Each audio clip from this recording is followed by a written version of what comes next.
रामकृपाल जी पिछले बार भी जीते थे और इस बार भारी बहुमत से जीतने जा रहे हैं। जनता का जो मूड है वह बन चुका है। कोई जी हो, खगड़े जी हो, यहाँ बिहार में कोई फर्क नहीं पड़ेगा। 40 का 40 सीट एनडीए गठबंधन के खाते में जाएगी। पनोरमा ग्रुप, जो सोचता है वो करता है।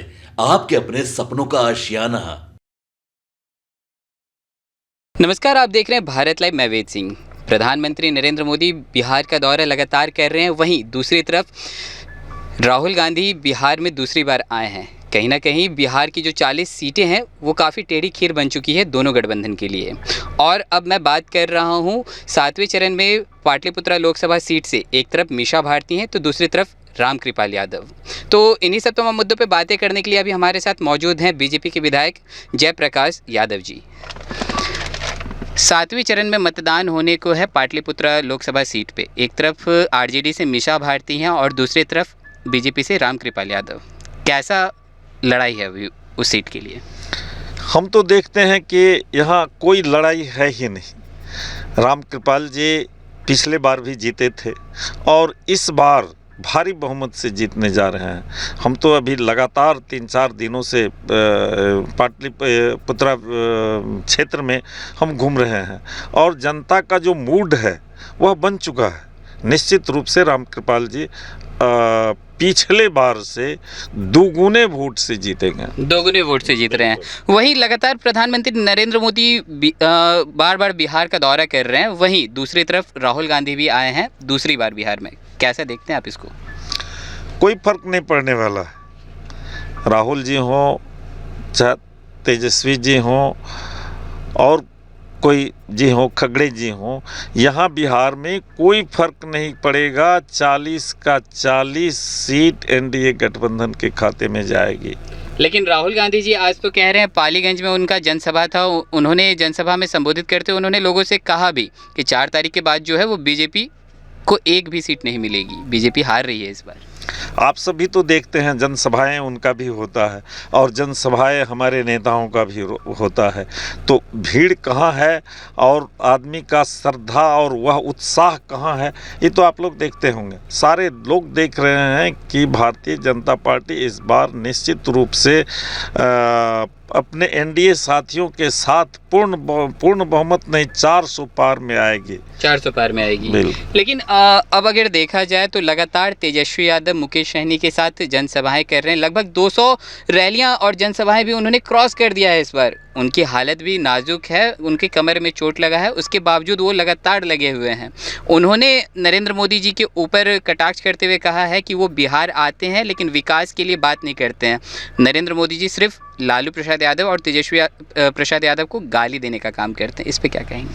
अब क्या कहेंगे, आप भी देख रहे हैं ना, हमारे प्रधानमंत्री जी तो हमेशा विकास की ही बात करते हैं और जितना विकास इन विगत 10 सालों में हुआ है प्रधानमंत्री जी के नेतृत्व में, तो वह तो 70 साल में हुआ भी नहीं है। आप देख लीजिए। तो विकास की बात उनके मुंह से शोभा कहाँ देता है, जो कभी विकास किया ही नहीं। ऐसे लोग विकास की बात करें तो उन्हें क्या कहा जा सकता है? लेकिन इस बार एक ज्वलंत एक मुद्दा है बेरोजगारी को लेके। लगातार तेजस्वी यादव इस पे भी प्रहार कर रहे हैं प्रधानमंत्री नरेंद्र मोदी के ऊपर कि वो आते हैं यहाँ बिहार में लेकिन एक भी बार रोजगार पर बातें नहीं करते हैं। रोजगार पर ही तो बात होती है। इतना जो फैक्ट्री खुला, इतना जो आपको कंस्ट्रक्शन, रोड में जो कंस्ट्रक्शन हो रहा है, सब जगह तो लोगों को रोजगार मिल ही रहा है। हमारे प्रधानमंत्री जी ने तो रोजगार के लिए स्किल्ड लोगों को बनाया और उसके तहत आप देखेंगे कितनी बेरोजगारी दूर हुई। और यह जो अभी जो खाली पदों को जो दिखावा करते हैं कि हमारे सहयोग से इतना हुआ, उनके सहयोग से क्या हुआ? सारा चीज़ तो भारतीय जनता पार्टी के काल में जब गठबंधन में हम लोग थे उस समय जिसकी रचना की गई थी वही काम तो यहाँ हुआ है और उसी एक ही नौकरी को 2 बार दिखाया गया है। तो बहाल किए हुए लोगों को ही आप बहाल करके कहेंगे कि ये हमारे काल में हुआ, तो ये तो उनके लायक सोचने की बात है। हम आम लोगों के सोचने की बात नहीं है। चलिए, एक अंतिम सवाल रहेगा सर, आपसे आखिरी सवाल रहेगा।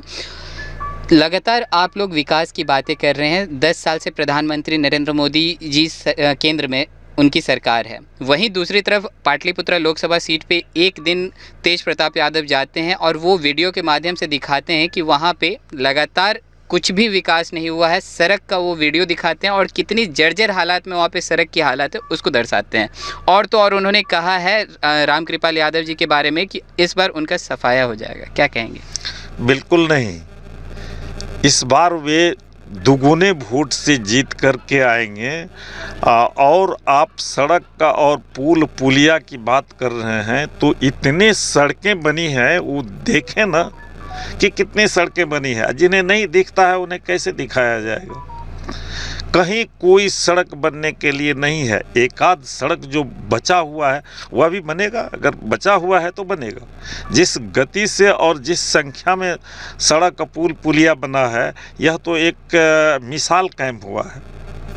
जी, तो जैसा कि अभी आपने देखा कि हमारे साथ मौजूद थे बीजेपी के विधायक जयप्रकाश यादव जी। तो इनका कहना था कि ये इस बार पाटलिपुत्रा लोकसभा सीट पर खुले तौर पर रामकृपाल यादव जी के समर्थन में लोगों से मिल रहे हैं और कह रहे हैं कि इस बार फिर से रामकृपाल जी को ही सपोर्ट करें। और तो और जब मीसा भारती के बारे में मैंने इनसे पूछा कि कितनी लड़ाई करी है, तो इन्होंने साफ तौर पर कह दिया कि महागठबंधन इस बार शून्य पर आउट होगा, इस बार उनकी सरकार नहीं बनेगी, फिर से केंद्र में नरेंद्र मोदी की सरकार बनेगी। तो देखने वाली बात ये होगी कि आखिरकार 4 जून को जब रिजल्ट सबके सामने आता है तो किनकी सरकार हमें देखने को मिलेगी। रिजल्ट सबके सामने आता है तो किनकी सरकार हमें देखने को मिलेगी। तो और भी ऐसे तमाम खबरों के साथ अपडेट के लिए आप जुड़े रहें भारत लाइव के साथ। धन्यवाद। पनोरमा ग्रुप, जो सोचता है वो करता है।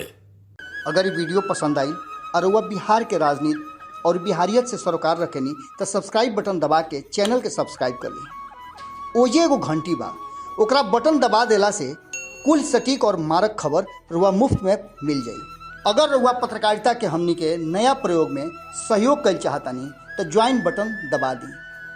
पेटीएम नंबर नोट कर ली 9386816700। धन्यवाद।